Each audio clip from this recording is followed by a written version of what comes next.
see anything, oh, it's terrible, don't watch it. But that's just one or two people's opinion, right? So that's another thing with understanding bias. Just because one or two people say something or write something down and put it out there, it doesn't mean it's true. That's a picture of John C. Fremont. We've talked a lot about him in our past lessons. So, and like I said, we'll talk more about the Mexican-American War here soon too as we get into more of the mid-1800s. But that's just a picture of him. He was really influential on Americans, especially having maps and journals and an idea of places they could go. Also, what he did though, he mapped out California.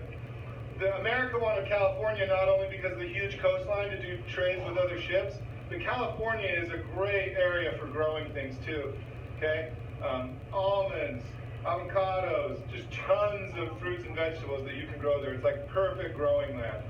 So the real reason for that Mexican-American War is America wanted to take especially California from Mexico. So here's another thing I wanted to point out. So this was a really famous book that John C. Fremont put out of a report of his expeditions. They'd have these cool paintings or drawings of like adventures they'd go on. He'd have lots of information. He'd have maps. And so John C. Fremont got all the credit of this, but actually his wife wrote the book. So that's just another example. So in red I highlighted there, the popularity of his report is due in large part to the literary skills of his wife Jessie. And literary skill means writing skill, okay? So even though John C. Fremont got all the credit, he was married to a really smart gal who actually like wrote the book for him, and then he put it out in his name, okay? So just something to keep in mind. In history, sometimes one person or one group will get credit, but there's people behind the scenes that are doing things too that don't always get credit, okay? Jalen, you with me? Jalen, wake up, okay. That's just an example of a map that was from Fremont's journal. And real quick, so we talked about, remember we did that Oregon Trail game, right?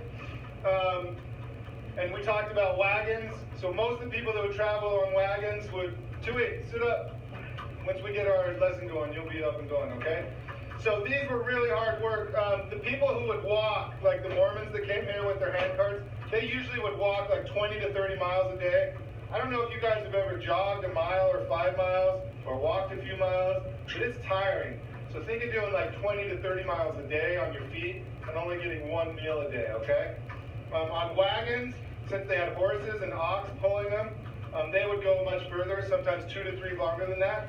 But they still had to go on a hard pace too, and would only usually stop for one meal a day. And then their animals, they push those animals just to their limits. A lot of times their ox and their horses just die. Sometimes, you know, like on the Oregon Trail game, you run out of grass or water. That stuff happens all the time, and they lose their animals.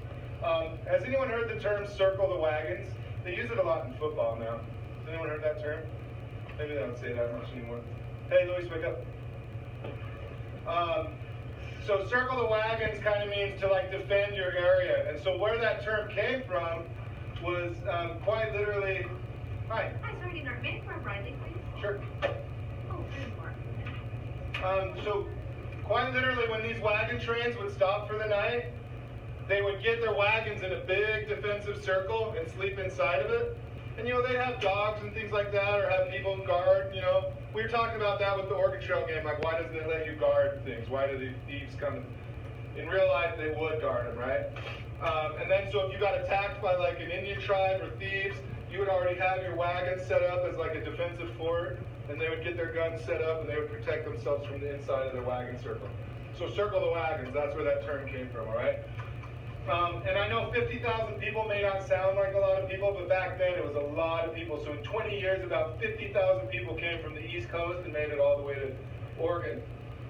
So these trails had so many wagons and people on it that the ruts from their wagon wheels or the marks from their wagon wheels are still around today. So this is actually a place in Idaho where the Oregon Trail went through. This was only taken like 10 years ago.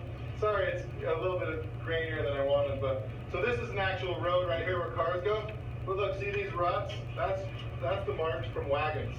And that's like 170 years old. So there was so much traffic on that dirt that 170 years later, those wagon ruts are still here.